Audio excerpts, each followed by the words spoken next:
It's that time of year where millions across the world have their evergreens and their trees decorated. Kids having chocolate chip cookies on a plate and milk on the side, thinking that's for Santa Claus, not knowing it's the actual parents. It's their late night snack for them. Christmas decorations, celebrations, parties, everyone is happy. You know, good old days where we see the malls decorated everywhere, wherever we go, we see decorations and stuff. But all jokes aside, tonight is a very special night. Everyone knows that it's the birth of Christ. However, not a lot of people know how to react to Christmas due to the multicultural societies that we live in today. Muslims don't know how to react, and some don't even care how they react to it. But tonight, we are celebrating Christmas with our very special guest, Dr. Sayyid Ammar Nakshawani from the UK. Sayyidina, assalamu alaikum. Wa alaikum assalam wa rahmatullah. Merry Christmas to all the viewers, especially all of our Christian brethren around the world today. Now, Sayyidina, with the world celebrating Christmas right now, should we Muslims encourage this, discourage this? How should we react to this? I personally believe that in the current climate that we live in, Christmas is a blessing.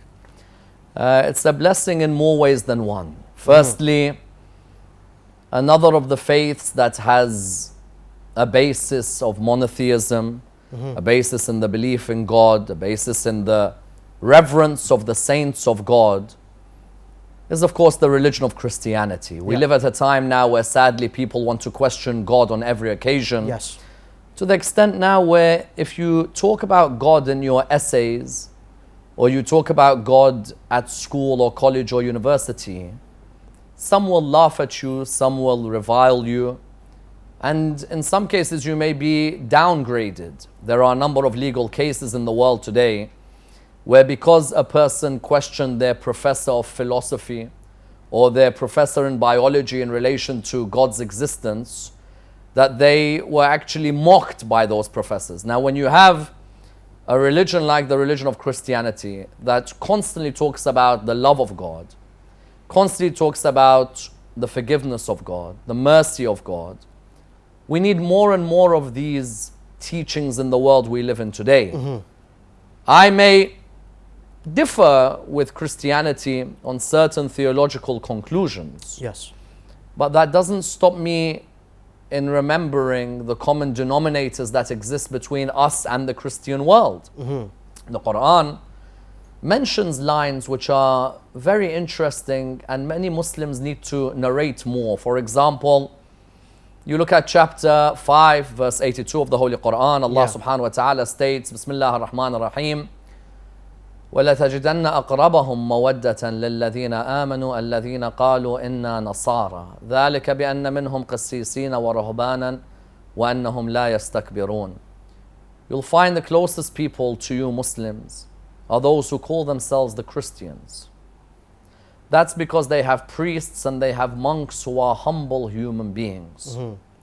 And it's so true that when you look in the Christian world today, some of the most humble people that you'll meet, some of the nicest people that you'll meet are the priests and the monks of the community. And the Quran is not scared to mention 1,000 years ago that there is a reciprocal love that exists between Islam and Christianity. I find that those who may oppose Christmas in the Muslim world today do not quote verses such as these. You don't see them saying that there is a word that talks of mawadda, not hub. Love can be described in terms of hub, can also be described in terms of mawadda, a two-sided reciprocal love. If you look at the kalima mawadda, the word mawadda in the Quran, Allah subhanahu wa ta'ala mentions it in other occasions where He expects two-sided love. For example, ومن آياته أن خلق لكم من أنفسكم أزواجا لتسكنوا إليها وجعل بينكم مودة ورحمة. Allah subhanahu wa ta'ala created partners for us to live alongside, and that He has created between us reciprocal love as well as mercy. Cannot be one-sided love for the marriage to continue. The marriage will be annulled. If one side loves the other but the other has no interest, that is the end of the marriage. It's a reciprocal love, mawadda, in contrast to hub. Likewise, you have in the Quran, قُلْ لَا أَسْأَلُكُمْ عَلَيْهِ أَجْرًا إِلَّا الْمَوَدَّةَ فِي الْقُرْبَى. I don't ask from you anything except love for my family. That family of Rasulullah sallallahu alayhi wa alayhi, everything they did for us, they sacrificed for us, they taught for us. The least he expects is for us to reciprocate what they did for us. Yes. But then the other time where Allah uses the word mawadda is with the Christian community. لَتَجِدَنَّ أَقْرَبَهُمْ مَوَدَّةً لِلَّذِينَ آمَنُوا الَّذِينَ قَالُوا إِنَّا نَصَارَى ذَلِكَ بِأَنَّ مِنْهُمْ قِسِّيسِينَ وَرُهْبَانٌ وَأَنَّهُم لَا يَسْتَكْبِرُونَ. So you find therefore in the Quran, Allah subhanahu wa ta'ala expects a reciprocal love. A healthy society is a society where I may not accept or confirm all your theological teachings, but I certainly am willing to live in a society of tolerating that we all have different theological beliefs. Otherwise the Quran would not say قُلْ يَا أَهْلَ الْكِتَابِ تَعَالَوْا إِلَىٰ كَلِمَةٍ سَوَاءٍ بَيْنَنَا وَبَيْنَكُمْ لَا نَعْبُدَ إِلَّا اللَّهَ وَلَا نُشْرِكَ بِهِ شَيْئًا وَلَا يَتَّخِذْ بَعْضُنَا بَعْضًا أَرْبَابًا مِّن دُونِ اللَّهِ. O people of the book, come to a joint word between us and you. So when the Quran said come to a joint word between us and you, the Quran wanted كَلِمَةٍ سَوَاءٍ بَيْنَنَا وَبَيْنَ meant that those words, those beliefs, those teachings which we share Noah, we share Adam, we share Abraham, we share Moses, we share David, we share Solomon, we share the stories of Mount Sinai and the flood and the saving of the people from Pharaoh. Those should be enough for us to be able to live in a society where we're able to reciprocate and grow with one another. Now, Ayatollah Sistani, may Allah lengthen his life, is of the people who constantly stresses that when you're living in Iraq, Iraq has a Shia community, Iraq has a Sunni community, Iraq has a Masihi community, a Christian community. Christian community, yeah. When I'm living, for example, now in Baghdad, I know there are certain areas of Baghdad where Christians and Muslims have lived in peace with one another for years. For years. If you look at the Karada district of Baghdad, it actually is in close proximity to a wonderful plurality of religious beliefs. On the one hand, you have the shrine of Imam al-Kadhim alayhi salam, Imam al-Jawad. You have the shrine of Abu Hanifa. You have the shrine of Abdul Qadir al-Jilani. Likewise, you have that area is normally, they call it Karadat Maryam, for example. Or they refer to it as an area where there is a Christian community that would honor the Virgin Mary, for example. So now when you have in Iraq a time like this where there is a Christian community and that they are, for example, celebrating Christmas, Ayatollah Sistani is of our scholars who wants us to live in peace with one another. Does not Imam Ali ibn Abi Talib alayhi salam not saying that the people are of two types? They're either your brothers in faith or they're your equals in humanity. I may have a brother in faith in Lebanon. I may be, for example, a Shi'i. I have a brother in faith who's Shia. I have a brother in faith who's Sunni. That's in my same faith under the guise of La ilaha illallah Muhammadan Rasulullah. Yeah. Likewise, there is a Christian community. Yeah. And now I'm able to live with them. Relate to them. Relate to them. And I believe that when you're celebrating Christmas as well, in a world where we saw Syria, in a world where we saw Iraq, in a world where we see oppression in different parts of the world, Yemen, and so on, we need that break. We need the break, if you want to put it in a light way. But at the same time, we need to remind ourselves of the lives of those who came before us to see, have we become of those who oppose the teachings of the great prophets of God and great messengers? Or are we of those who are following them? Would those great messengers and those great prophets would have enjoyed us killing each other, wars with one another because of oil, because of diamonds, because of gas? Have we forgotten our humanity? This time of year when you hear people singing Christmas carols, when you hear people coming together in festivities by the church, giving out to the poor, it's a wonderful time of year. So I personally am one of those who, while not saying that I confirm and approve all Christian theological teachings, but I certainly see we have more in common than we have differences. Yeah, I mean, one of the things that a lot of people worry about, when you're walking on the streets, whether in London, States, or Canada, or wherever, and they say Merry Christmas. people don't know how to reply. Do we just say Merry Christmas back? Say Merry Christmas and a Happy New Year. Yeah. Yeah, be loud about it. Ayatollah Sistani actually on his website, there is a question asked to him that if someone says Merry Christmas to me, you reply with the Merry Christmas. Clear. There are some Muslims say, but if I reply with Merry Christmas, does this mean that I am one of those who approves of the teachings of the church and the Trinity and the Father and the Son and the Holy Spirit? No. Someone comes and tells me Merry Christmas, I turn around and say Merry Christmas and a Happy New Year. Yeah. This, this very narrow-minded Muslim culture, and sadly, it comes from this mentality of, a group of Muslims who look at their fellow Muslims as kuffar. So how are they going to look at non-Muslims? Exactly. But for us, no. If someone comes and tells you Merry Christmas, you reply to them Merry Christmas and a Happy New Year. Why not? Why not? Yeah. According to narrations and according to historical books, there's a difference between the Islamic. Is there a difference between the Islamic birth of date of Jesus and the Christian, or is it the same? And a lot of people ask, can we put it under ifrahu li farahina? Can we actually put it in our mosques, in our centers, celebrating this event? There's two ways to look at this. Firstly, in our beliefs, Nabi Isa alayhi salam is born in the month of Dhul Qa'dah. Okay. He's born on the same day in history. Of course, not literally the same day, but historically the same day as Nabi Ibrahim alayhi salam. So he's born in the month of Dhul Qa'dah. Originally, even Christmas was not celebrated on the 25th of December. It was celebrated on the 6th of December. People used to honor a saint by the name of Saint Nicholas. Seems a Greek Christian bishop who used to give towards the poor, help the poor. And so people used to honor this saint because they believe that this saint was one who represented the ideal teachings of Christ. Now later on, as we see, Martin Luther differs with certain members of the church about the veneration of saints to a level where they now put them alongside God or Christ and so on. And so later on, from the 6th of December, the celebrations seem to begin on the 25th of December. But for us, whether someone celebrates on the 23rd of Dhul Qa'dah or the 25th of December, ultimately if the aim of and the intention is to celebrate the birth of Nabi Isa alayhi salam, why not? Why not? Nabi Isa alayhi salam is mentioned in the Quran many times. Yeah. There's 90 different references, if I'm not mistaken, to the Prophet Jesus in the Quran. Wow, more than Prophet Muhammad. More than the Holy Prophet, peace be upon him and his family. And you find, for example, Maryam, his mother, is mentioned more in the Quran than she is in the Bible. So, on a second level, there is something very important for us to understand. When we're living in societies where people are of different faiths, I believe then it becomes more important for us to join the Christmas celebrations.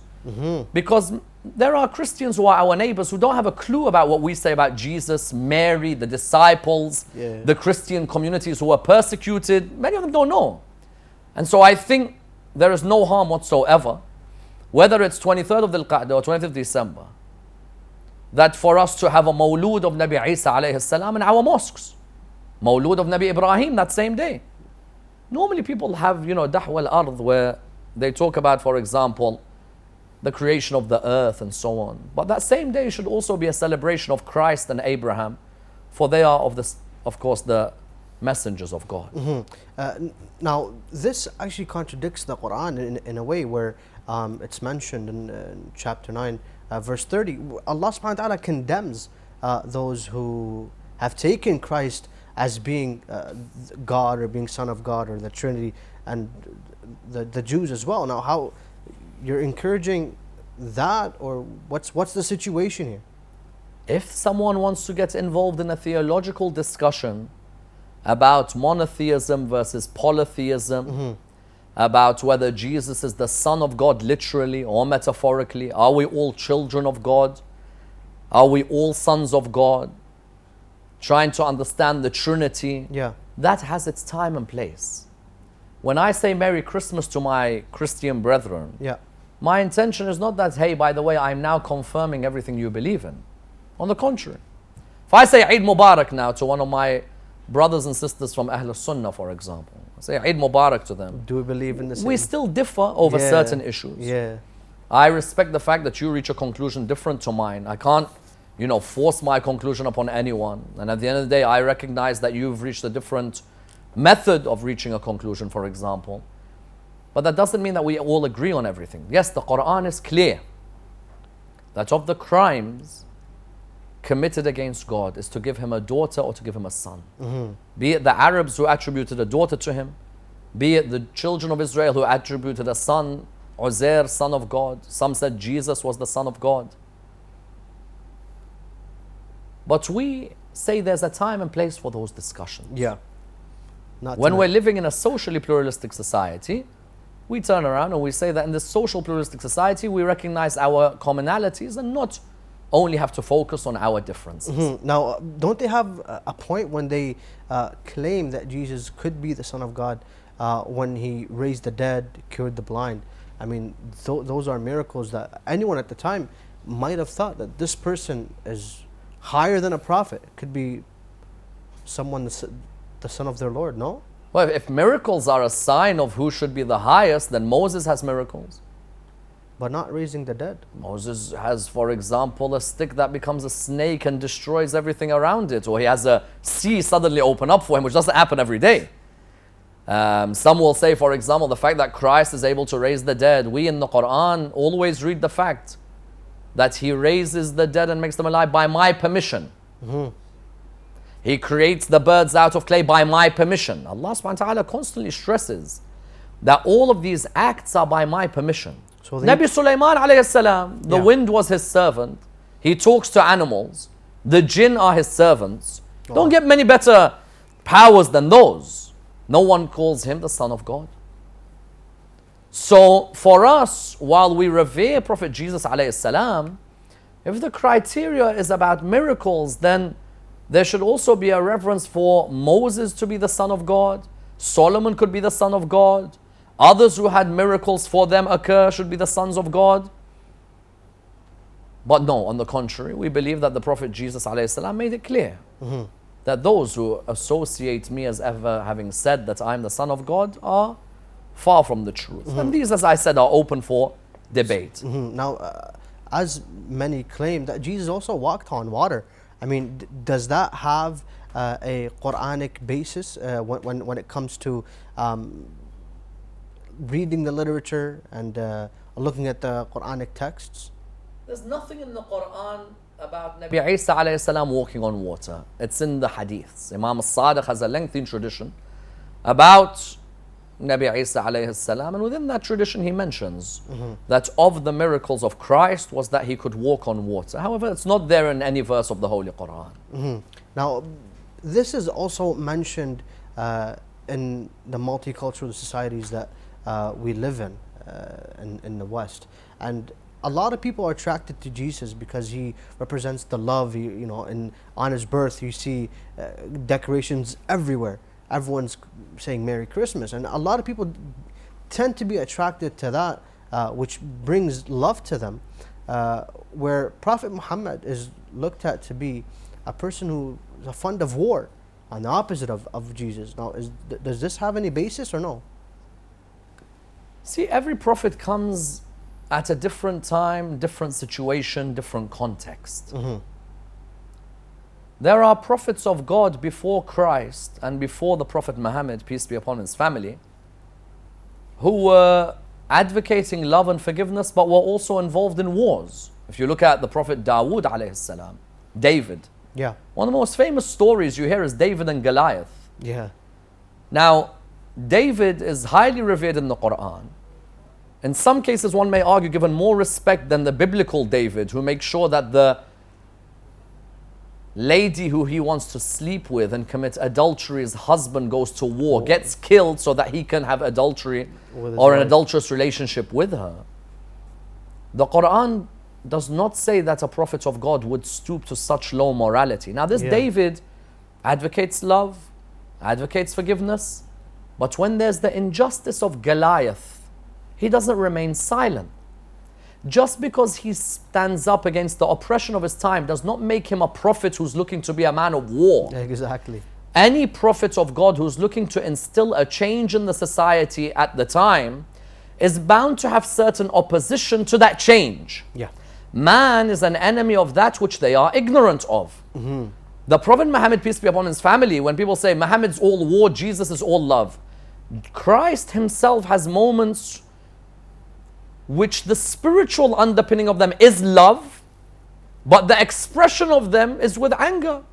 There's a concept known as righteous indignation, where a person speaks out against the injustice of his time. Christ speaks out sometimes while walking in the markets at the injustices of the people of his time. Yeah. That doesn't mean that Christ is a man of anger or hate. But there are moments when you see injustice that you must speak out. Or when you're being attacked, that you have to rise against those who are attacking you and defend yourself. Yes. The Holy Prophet Muhammad, peace be upon his family, there was a media war against him since medieval Europe to label him as a man who spread his religion by the sword, Yeah. a man who all he does is get involved in war. Now, I can't deny that there is a good 10 years of his life where he has his Badr, his Uhud, his Khandaq, his Khaybar, his Hunains. These are wars fought in the defensive, not the offensive. The Meccan aristocracy cannot take the fact that Muhammad is able to establish a state in Medina. They feel threatened by this rival state. And if you look at them, they initiate the wars against him. It's not him who comes to Mecca and fights them. On the contrary, when he has the chance to finish them at Mecca, he performs the treaty known as Hudaybiyah. The Hudaybiyah peace treaty, what is it? Hudaybiyah peace treaty is when you have power, is not to use it. When you have power, is to withhold using it when you can use it. Never abuse it. With him, that Hudaybiyah peace treaty, he showed, if I was a man of war, I'd go into Mecca and cause a bloodbath. Yeah, and he could have. And they were baffled. How is it that now he's powerful, he's not causing a bloodbath here? Yet he showed them that, listen, it's not just about fighting and war the whole time. Yeah. Let's have a sulh, and it was known as Sulh al-Hudaybiyah. And Allah subhanahu wa ta'ala said, Bismillah ar-Rahman ar-Rahim, inna fatahna laka fathan mubina. We have given you your greatest victory. You'd think his greatest victory would be Badr, Uhud, Khandaq, Khaybar. No, his greatest victory was a treaty of reconciliation. Reconciliation. Secondly, the Prophet Muhammad, peace be upon his family, I can't deny, sometimes in our mosques, the lectures that we hear, it's all about hell and burning and fire and so on. And so when you go to the church, you hear Nabi Isa is the, is the Nabi of Hub, and the Nabi of Mawadda, and the Nabi of Maghfirah, and the Nabi of Rawhaniya, and Nabi gives everyone and stuff. He is the one of the Holy Prophet, peace be upon him. Look at the verses in the Quran about his heart, about his akhlaq, about his mannerisms. Look, for example, Bismillah ar-Rahman ar-Rahim, chapter 3. وَلَوْ كُنْتَ فَضًّا غَلِيظَ الْقَلْبِ لَانْفَضُّ مِنْ حَوْلِكَ. If you were hard-hearted or you were severe, many would have run away from you. Look how Allah praises the fact that his soft heart is what attracts people to him. وَإِنَّكَ لَعَلَى خُلُقٍ عَظِيمٍ. You are a man of the most sublime morals. ادعو إلى سبيل ربك بالحكمة والموعظة الحسنة وجادلهم بالتي هي أحسن. Invite towards the way of God with wisdom and a kind word, and speak to them in that manner which is better. يا أيها الناس إنا خلقناكم من ذكر وأنثى وجعلناكم شعوبا وقبائل لتعارفوا إن أكرمكم عند الله يتقاكم. O mankind, we created you from male and female, different races and tribes, so that you get to know one another.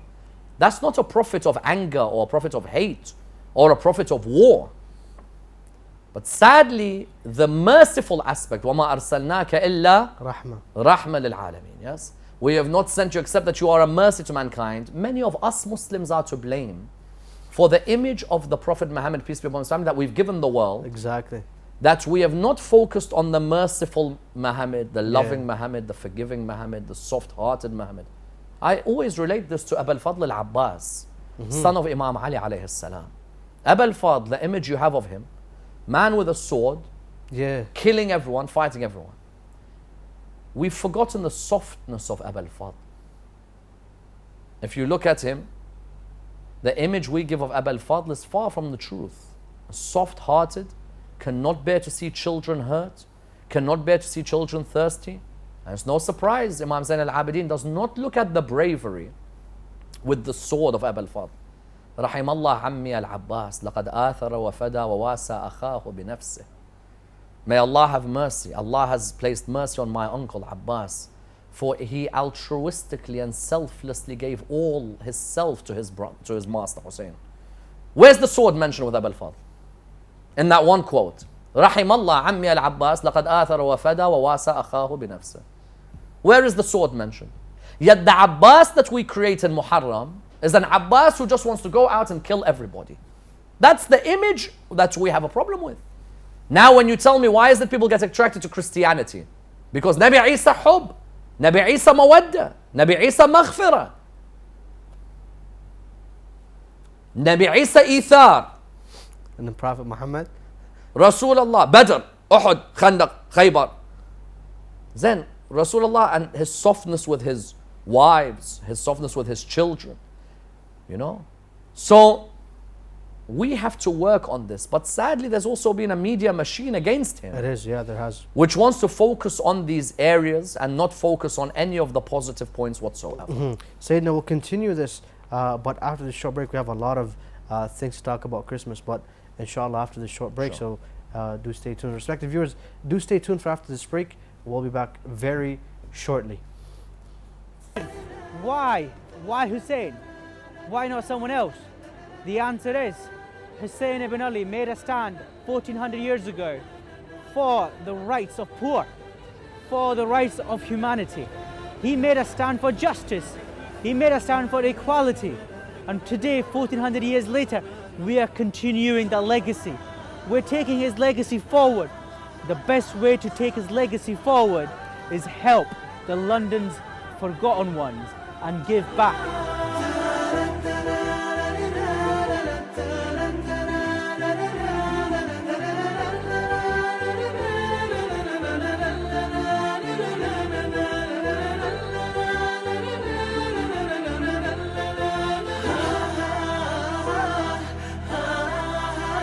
So today what we're doing is we're doing a Christmas special where we had different areas. We had the CV workshop, we had free haircuts, we had food tables, we were giving out cupcakes, we were talking to the public, getting them signed up. It was a big event. We do this every week, but today, as it's Christmas, it's a Christmas special. We did it on a large scale where we were trying to get a wider audience and get as many people as possible. Aims and objectives of Hussein itself is to inspire the community within the London and all over the world. It has about 80 chapters all over the world. The second objective is, once they're inspired, is to spread the name of Imam Hussein and also do the right actions like feeding the homeless, doing blood drives, doing charitable work, giving water bottles to the public and to the homeless people itself.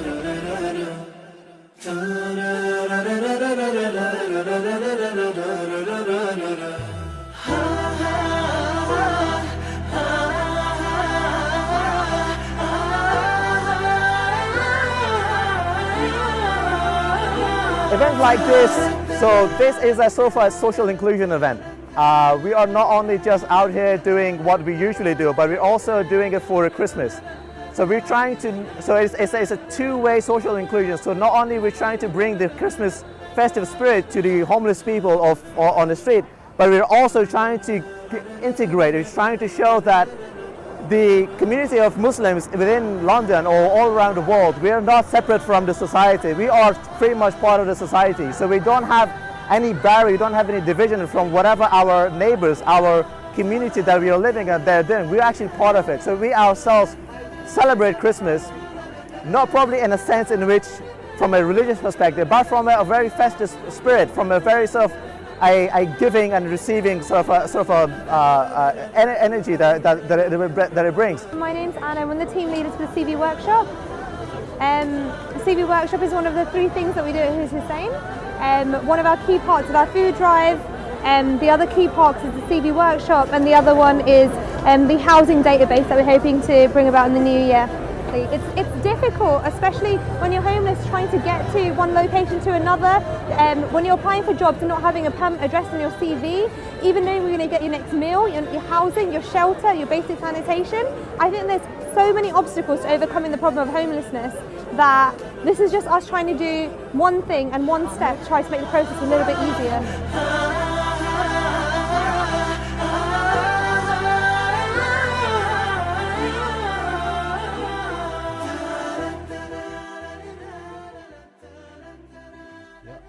Respected viewers, welcome back. Hope inshallah enjoyed that short report from London. Who is Hussein? We're performing or we're handing out and serving at the streets of London to the poor and to the needy. But we are back live from the holy city of Karbala with a very special guest, Dr. Sayyid Ammar Nakshawani. How you say, and welcome back. Thank you. Thank you very much. Merry Christmas to you once again. Merry Christmas to and all to the viewers. everyone Thank you. across the world. Now, Sayyidina, we left off that Jesus is looked at to be merciful, loving, compassionate, and all of the nice traits. And then when you look at Prophet Muhammad, as you mentioned, you look at Badr, Hunayn, Khandaq, and all of them. Now, we cleared that up, but when it comes to the God of Christianity compared to the God of Islam, we see a God of forgiveness, and then in Islam we see a God loving wrath. Now, what's that? Well, first and foremost, the God of Christianity, God of Islam, of course we believe we're talking about the same God. But for argument's sake, if you're looking at the God of Christianity, everyone says is a loving God. He doesn't seem to be too loving in the Old Testament. You know, the wrath of God in the Old Testament is clear for all to see, but everyone doesn't like to talk about that. Cover it up. You know, everyone doesn't want to talk about what happened to Sodom and Gomorrah, what happened to Noah's people, what happened to the children of Israel and the Egyptians. God was a bit angry then. So if a person wants to come and throw this argument against me that Allah is this really angry God, but that the God of Christianity is a loving God, no, on the contrary, you want to see the different parts of history, I can show you when God is very angry. And I could also show you the mercy of God. In Islam, every chapter of the Holy Quran, barring one, begins in the name of God's mercy. If we're talking about a God who's angry and a God who's full of wrath, why would every chapter begin with mercy? Mercy. Now, what underpins our understanding of our Lord is that His mercy encompasses everything, overtakes His wrath. And so it's very important. Again, it comes down to the image thing, that when you're looking at God, again in Islam, people are saying He's an angry God. You look, for example, at the area of intention. If I have a good intention in Islam, I get rewarded for it. If I act upon it, it gets multiplied by 10. If I have a bad intention in Islam, I don't get a sin for it. If I act upon that bad intention, it gets multiplied by 1. That's a God of mercy, not a God who wants to punish. Yes. You look at the number of days in the Muslim calendar where God says to you, if you pray on these days, you start with a clean slate from tonight. The night of Qadr being an example. You look at certain hours in the Islamic calendar. That 1 hour, for example, can make up for all of your sins. For example, an hour on the Friday, if you pray in it. You look at certain prayers in Islam, which can be expiation for your sins of the day, like the night prayer. Any sin you've done in the day is deleted because of the night prayer. You look at certain days in the religion of Islam, like the day of Arafah. You go and you sit on the plains of Arafah and Hajj. Allah deletes everything that you've done and you got a clean slate. Tell me, that Lord is a Lord who wants to send you to hell, or is a Lord who wants to take you towards heaven? So, for us, again, it's an image thing. People put this image that Islam's Allah is a really angry God, whereas Christianity's God is a loving God. No, on the contrary. God is God. He's full of mercy. He is the most merciful, the most forgiving. But at times, we need that little bit of a reminder when we are committing injustices on this earth. And even that reminder is a mercy for us, because it awakens many of our souls. You look at the story of Nabi Yunus alayhi salam, Jonah. His people are arrogant towards their Lord.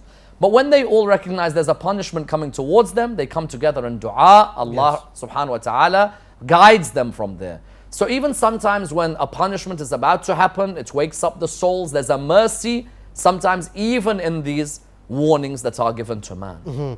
Now, a lot of people also ask this question in regards to what about Islam that makes a Christian think twice about this religion? I think the legal aspect of Islam makes someone think twice about becoming a Muslim. Not so much the theology or the ethics. Ethics are always going to be the same. Telling the truth is good. Lying is bad. Obedience and respect of one's parents is always revered. Disrespect to one's parents is always looked down upon. Those ethical absolutes are going to always be the same. Tweak it here and there depending on different ethicists and moral scholars. Theology-wise, I think everybody can, we can come to an agreement. One God sends prophets and messengers to mankind as guides. I think the legal structure of Islam sometimes puts people off joining. If you look in Hollywood, for example, there are some who are born Christians, they want to become Buddhist, not Muslim. There are some who are born Jewish, they prefer to become Buddhist, not Muslim. Why? Why? The preference of Buddhism, not Islam. Because to them, Buddhism, you can have the nice spiritual message, but without having to wake up at 6 a.m. to read 2 units of prayer. Wow. You could pray all the prayers in the afternoon, or you pray all the prayers in the evening, or you pray all the prayers at home chilling. But Islam, 5 times a day, you must be joking, bro. Every day, 5 times? No way. That puts someone off. Islam, fasting, 1 month Ramadan. You know, some people actually think we can't eat the whole month. Yeah. You know, which normally would result in you dying. But there are people who don't know about these things. And what you find is that some people, they hear about this, they're like, listen, I don't want to do no fast. You know, some Muslims themselves won't fast in Ramadan. Yeah. Whereas the aim of that fast for you to remind yourself of the poor. There are people out there who can never afford what you afford, luxuries that you have, the food that you look forward to. The idea of having to go on a pilgrimage. All of these legal aspects of Islam. The idea that you cannot drink alcohol. You cannot eat pork. There is a strict diet laws in terms of foods you can and cannot eat. Drinks you can and cannot drink. Sometimes that puts people off joining the religion of Islam. Yeah. What many don't realize is that these acts of worship are not the ends. They are the means of humbling you, and the ends is you becoming a better human being. Salah is not an end. Prayer is not an end. It's the means. I pray because I need those few minutes of being humble in an otherwise very vain, arrogant world. So I think it's the legal structure of Islam more so than Christianity. Christianity, you don't hear much about the laws of Christianity. There isn't laws related to, for example, you don't very often hear lectures about the laws of Christianity. Judaism maybe a bit more so. There is more of a legal emphasis. But in Christianity, you don't hear much about the laws, but you hear about God, you know, the spiritual aspects, the ethical aspects. Yeah. And I think that's a lot more attractive sometimes. And if you want to go towards spirituality and ethics, Islam offers you some of the most wonderful sources. One only has to read the supplications of the saints of the family of the Prophet Muhammad. If you want to talk to God, whisper your thoughts, whisper your feelings. Sahif al-Sajjadiyya, the Psalms of Al Muhammad, in the same way Zabur, the Psalms of David. You look at the Psalms of Ahlul Bayt. These are all treasures that we have. But we have to make sure that we are able to show the world and publicize these treasures, and for use of a better word, brand them in a better way for people to appreciate them. At the moment, we are not branding Islam with ethics and spirituality. We mainly brand it with theology and law. Yeah. Maybe there needs to be a difference in the way we brand the faith. And look at it as well. Yeah. I mean, at the beginning of the episode, you also mentioned there's a lot of Christians, that are not Muslim, but they're wonderful people. And now you just mentioned that there are a lot of things that we don't know about Islam that we should actually get to know about or teach others about. Now, what's about Islam that a person or a Christian person needs to adopt? Because at the end of the day, someone can be Christian and not a Muslim, but they're good individuals. Their morals are high. Now, what's about Islam that Christians can adopt?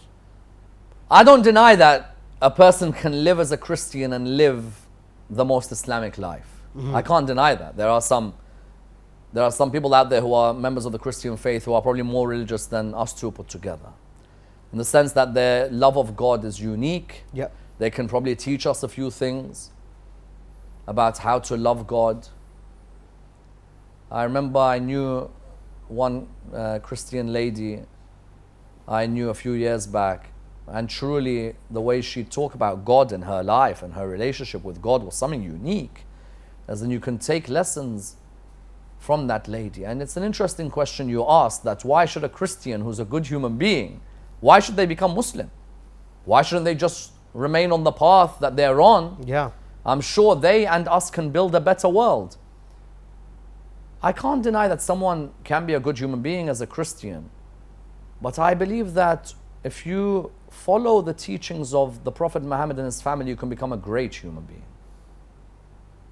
Good is good, but great. great.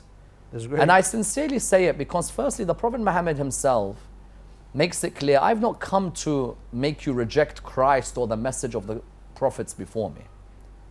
I rather have come to perfect the message that has come before me. إِنَّمَا بُعِثْتُ لأتمم. لِأُتَمِّمَ مَكَارِمَ الْأَخْلَاقِ. I have come to complete and perfect the message of the prophets who have come before me, and that is to instill the most sublime akhlaq in the society around us. Yes. The Quran mentions Christ, it mentions Moses, it mentions Noah and Abraham, calls them arch prophets of God. But also recognizes that they all came with a particular message. Some came for the world, some came for the lost sheep of the children of Israel. And that this message that we're giving you is the most perfect message theologically, ethically, spiritually, and legally. The most holistic message. Yes. That's why in Ziyarat Warith, the famous salutation which we offer the master of martyrs, who we are honored to be next to right now. Salamu alayka ya waritha Adama Safwatullah. Salamu alayka ya waritha Ibrahim Khalilullah. Salamu alayka ya waritha Nuh Nabiyullah. Salamu alayka ya waritha Musa Kalim. Assalamu alayka ya waritha Isa Ruh. Assalamu alayka ya waritha Muhammad sallallahu alayhi wa alihi Habibullah. Assalamu alayka ya waritha Amir al-Mu'mineen, and then continues about Imam al-Hussein, peace be upon you, O inheritor of Adam, Noah, Abraham, Moses, Jesus, Muhammad. Look at the names that are mentioned. Imam al-Hussein alayhi salam is not some random Arab who emerges. The Prophet Muhammad is not some random Arab. They continue the legacy of the prophets who have come before them. Yeah. And in the same way, Jesus continues Moses' legacy. One may argue, why didn't the message stop at Moses? Why should I follow Jesus? Yeah. Ask a Christian, why didn't you just stop at Moses? The Jewish person may say, why don't I just stop at David? Why continue to Moses? There's a recognition. One prophet has continued the legacy of the previous prophet to perfect it in a manner which coincides with the growth of the prophets that are coming one after the other. And that's why I'm surprised when a person turns around to me and says to me, why Muhammad? Why Christ is the last? I said, why did you take Christ and Moses was not the last? Oh, because Moses spoke of Christ. Likewise, we believe that Christ spoke of Ahmad, as the Quran mentions. There will be a messenger after me by the name of Ahmad. And so I can't deny that there are many Christians in the world today who are the most wonderful human beings. But I believe that if they get attracted and hear the words of Ahlul Bayt, it's a different league. Now, when you mention that Jesus mentioned in the Quran to your Christian friends, sometimes they get surprised, really, or Mary, they get surprised. Now, has the church been mentioned in the Quran? Did Prophet Muhammad talk about this in the Quran? You know, mentioning Jesus and Mary. I mean, would that? Yeah, the church is mentioned from chapter 22, from about verse 39, 40 onwards. God speaks about the time when the Arabs want to attack Medina. They want to virtually destroy, rampage the whole of Medina. Yeah. And they feel that the Meccans who managed to escape to Medina got away with things too lightly. So Allah for the first time tells the believers, now you can defend yourself. أُذِنَ لِلَّذِينَ يقاتلون بأنهم ظلموا وإن الله على نصرهم لقدير الذين أخرجوا من ديارهم بغير حق إلا أن يقولوا ربنا الله. Permission has been given to the believers to defend themselves. Yeah. Why? Because they were kicked out of their houses for no reason except that they said, I believe in God. They were forced to leave Mecca because they said, we believe in God. The Quran then says, وَلَوْلَا دَفْعَ اللَّهِ النَّاسِ بَعْضَهُمْ بِبَعْضٍ لَهُدِّمَتْ صَوَامِعْ وَبِيَعْ وَصَلَوَاتْ وَمَسَاجِدْ. If it wasn't for us telling them to defend themselves, there wouldn't be a single church, monastery, mosque, or synagogue. All of them are mentioned. All of them are mentioned. The mosque is to be respected, but the church as well. The monastery and the synagogue. Places where God is remembered, irrespective of your theological conclusions, are to be revered. Unless that place becomes a source of corruption. In the Quran we have the mosque of Ham mentioned in Surah At-Tawbah, a mosque which was causing disunity and harm in the Muslim Ummah when the hypocrites built it to protect their weapons, eventually to kill the Prophet Muhammad and destroy the religion of Islam. So the church is mentioned, and in our traditions you find Ahl al-Bayt alayhim salam, for example, on the event of Mubahala, tell the Christians of Najran, continue to worship in your church. Imam Ali ibn Abi Talib alayhi salam walks past the church one day, and he makes it clear when his companion says, I wonder how much shirk is being done in there. He says, I wonder how much God is being worshipped in there. Why look at the cup half empty? Look at the cup half full. Why look at the people and say, how much is God being given partners there? Rather turn around and say, how much is God being remembered there and worshipped there? So we have these mentioned within the Quran and the traditions. Now earlier we did talk about how Jesus is mentioned over 90 times in the Quran, and Mary even more than that, more than Prophet Muhammad. Why does Allah make reference to a prophet previous to Islam, yet doesn't emphasize on the Prophet of Islam himself, Prophet Muhammad? Well, firstly, you're talking about a big Jewish and big Christian community that the Prophet Muhammad is addressing. The Jewish community adores Moses, of all the prophets of God, and the Christian community believed in Christ. So if you're going to address them saying that you've come with the final message, you're naturally going to have to somehow talk about their guides and talk about what their guides believed in and how you don't contradict what their guides believed in its original form. Because there were certain things that were corrupted. And so you're going to address those issues. Address them with respect, but you're going to address them.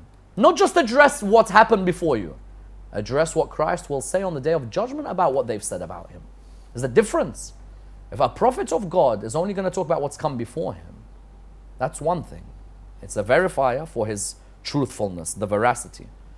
But also, is he also able to talk about the Day of Judgment with confidence as to Christ making it clear that that is not what I taught them about me. So naturally you're going to talk about prophets who came before you. Also, you want to learn lessons about those who came before you. Give the people lessons. The Quran is not a biography of the Prophet Muhammad. Nor is the Quran the disciples of Muhammad writing about his life. Yeah. The Quran is a book with messages from different stories of great personalities and not so great personalities. And so when the Quran is going back to Christ, it's not that it wants to give you a biography of Christ. Is there a surah called Surah Isa? No. No. Is there a surah called Surah Musa? No. But they're mentioned a lot in the Quran. Yeah. No surah named after them, but different snippets and lessons from their life. That also ties in with the group of Christian, a couple of Christian guys who were persecuted earlier than Islam. And why mention them to the new converts to Islam? What's the need for that? Is that also another lesson to be learned from history? Yeah, because the new believers in Islam are being persecuted in the nascent, Meccan society. Yeah, so they can relate to them? You relate to them. If you're being tortured, then look at Ashab al-Ukhdud, for example. وَالسَّمَاءِ ذَاتِ الْبُرُوجِ وَالْيَوْمِ الْمَوْعُودِ وَشَاهِدٍ وَمَشْهُودٍ قُتِلَ أَصْحَابُ الْأُخْدُودِ. A group of Christians who were butchered and burnt by the Jewish leaders of their time.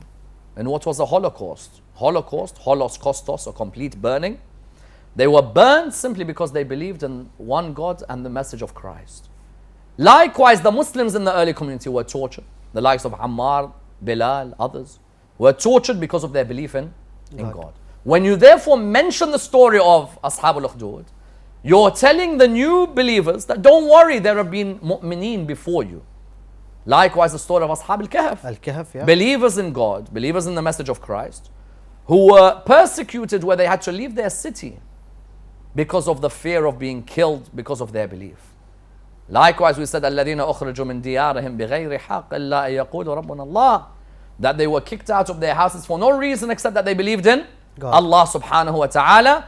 So if I'm Bilal or I'm Ammar bin Yasir living in early Islam, when I hear the story of Ashab al-Kahf, or I hear the story of Ashab al-Ukhdud, or I hear the story of for example, Mu'min al Yasin, جاء من أقصى المدينة رجل يسعى قال يا قوم اتبعوا المرسلين اتبعوا من لا يسألكم أجرا وهم مهتدون وما لي لا أعبد, and so on. When I hear the story of these people, I'm like, you know what? I'm going to hang in there. It's like for us today. When we hear about Karbala and Imam Hussein alayhi salam, when we go through a period of difficulty, we're like, you know what? I can do this. Yeah. If Sayyidah Zainab alayhi salam could go from Karbala to Kufa to Sham, I can also go through struggles in my life which I can say are my Kufa, or I could say they are my Sham. Yeah. So the stories of the persecuted Christian communities were great for the confidence and the faith of the early believers of Islam. Now, Sayyidina, there's also, I mean, when you mention all of this and how Islam mentioned so much about Christianity and Judaism, in the US, there's a radical Christian group that despises Islam. I mean, if I were to learn about Christianity and, you know, a religion of love and all that, I would begin to love that religion, not despise it. Now, when Christians hear all of this, you know, a whole chapter about Mary, verses about Christianity, Jesus, and the people of the cave, why despise Islam? Any religion can have right-wing groups. Any religion can have extremists. If you tell me there are Christians who are extreme, I say there are Muslims who are extreme. Yeah. If you tell me there are Muslims who are extreme, I show you Buddhists who are extreme. Show me Buddhists who are extreme, I show you Hindus who are extreme. Every religion, even you can have an atheist who doesn't believe in God, can be extreme in their arrogance towards the believer in God. And that's why no one likes to see extremism grow in society. If I see a group of extremist Christians, they don't represent all of Christianity. Some of those right-wing extreme Christians themselves believe some of their fellow Christian brethren are the worst human beings. In America, for example, there are some who despise their fellow Christian black member of the community. Yeah. Martin Luther King went through so much as a reverend of Christianity from Christians who burnt crosses, and they both believe on the same man who died on that cross. Wow. So it's not just the Muslim who may be at the receiving end of bashing from another faith. But as the Quran says, come to a joint word and hopefully you can build a better future. Now, in Shia texts and Shia narrations, which anecdote do you relate to or has affected you the most? About Christ. About Christ, there's so many anecdotes about Christ. You know, Lagenhausen has a wonderful work, Jesus in Shia narrations. And it really is a fantastic book for people to buy. To look at Nabi Isa, but through the eyes of Ahl al-Bayt alayhim as-salam. I think one tradition about Nabi Isa really affects me. He asks God, who's the most grateful of your creation? Who's the best of your creation? He says, there's a lady at the end of your street. She's the best of my creation. She's grateful for everything I've given her. Nabi Isa walks towards the end of his street. He sees a lady, gets closer to her, she has no feet. Gets closer to her, Christ notices she has no hands. Gets closer to her, he notices she cannot see. Blind. God said to me, she's the best of my creation. She's grateful for everything I've done for her. But she's got no feet, no hands, no eyes, no eyesight. Says to her, are you grateful for what God's given you? She's like, how can I not be grateful for what God's given me? What has He given me? She says, I'm grateful to the Lord who did not give me the feet that may walk towards haram, and did not give me hands that may touch haram, and did not give me the eyes that may look at haram. How generous is this Lord that He has helped me in all these three areas. Allahu Akbar. Wow. If I see how this lady looks at the world, normally if you see someone who's blind, you think that they would be angry with their Lord. She says, my Lord took away my eyesight, how great He is, so He makes sure that I don't look at haram. Wow. And I'm not touching haram. Or these feet that He blessed me with. يَوْمَ تُكَلِّمُنَا أَيْدِيهِمْ وَتَشْهَدُ أَرْجُلُهُم. Correct? تُكَلِّمُنَا أَيْدِيهِمْ تَشْهَدُ أَرْجُلُهُم. There's going to be a day where your hands are going to speak about what they touched. Touch something haram, touch something halal. Your feet will speak about if they walk towards an area of haram or they walk towards an area of halal. This lady is saying, how great is Allah? He says to her, my Lord said to me that if you want to know my best creation, it's this lady. For she's grateful for everything that I've given her. Subhanallah. Do you know who of the companions of Rasulullah was similar to Nabi Isa in taqwa? Who? Abu Dharr al-Ghafari. How so? Abu Dhar al-Ghafari, in his consciousness, what's taqwa? Taqwa, Piety. we translate it as piety. We Yeah. use all these random words, Yeah. piety and so on. Taqwa is when you place Allah's love ahead of every love before you make a decision on an issue. You place Allah's love above your love of anything else when you're about to embark on a task or make a decision on an issue. You know when they say that person is such a muttaqi, what does that mean? That means that that person, before they make any decision, they think, what would Allah think of this? They always place Allah. They favored God. They place Allah, not favor. We all favor Allah. Everyone favors Allah. But when the crunch comes, how many are willing to place Allah subhanahu wa ta'ala in the decision they're about to make? How many are willing to place Allah's wishes above others' wishes? How do you do that? There are certain acts which a person performs which make their taqwa increase. Look in the Quran when Allah talked about why you should fast, the hope was that you become what? More muttaqi. تتقون. يا أيها الذين آمنوا كتب عليكم الصيام كما كتب على الذين من قبلكم لعلكم. Maybe this fasting, you know, there are some people fasting for them as what? I keep away from food and drink for this many hours. Nothing more. No change in their life, no Allah in their life. لعلكم تتقون. Maybe the fast makes some of you have more taqwa. Others of us gain more taqwa. We are inspired by Ahl al-Bayt stories. Where Ahl al-Bayt alayhi salam, we see Imam is called Amir al-Mu'mineen wa Imam al-Muttaqeen. He's the Imam of the Muttaqeen. He's the Imam of those who place Allah in ahead of everything else in their decisions. My friends may be telling me, listen, let's go and do this act. Wallah, we're going to enjoy this. Wallah, we're going to love this. You know, and you're like, what would God think about this act? Al-Muttaqi first thinks, what would Allah think?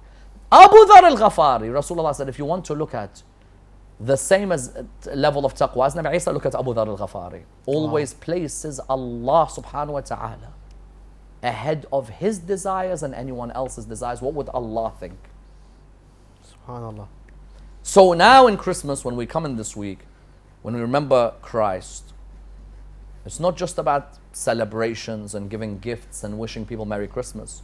It's also about reflecting on the God consciousness that Christ had and the taqwa that he sets as a principle and as an example for us. Definitely. And Sayyidina, thank you very much for joining us tonight. My pleasure. Thank you. It's actually good to learn about the aspect of Christmas from that perspective. Once again, I do thank you for joining us tonight. Thank you. Thank you for respective viewers for joining us tonight. Hopefully we can have Sayyid once again in Karbala to talk about interesting topic which happens to be today. Merry Christmas to you as well, and to Sayyid and everyone across the world. Merry Christmas to everyone. Inshallah. Thank you very much, Sayyidina. Thank you very much. Wassalamu alaikum wa rahmatullahi wa barakatuh.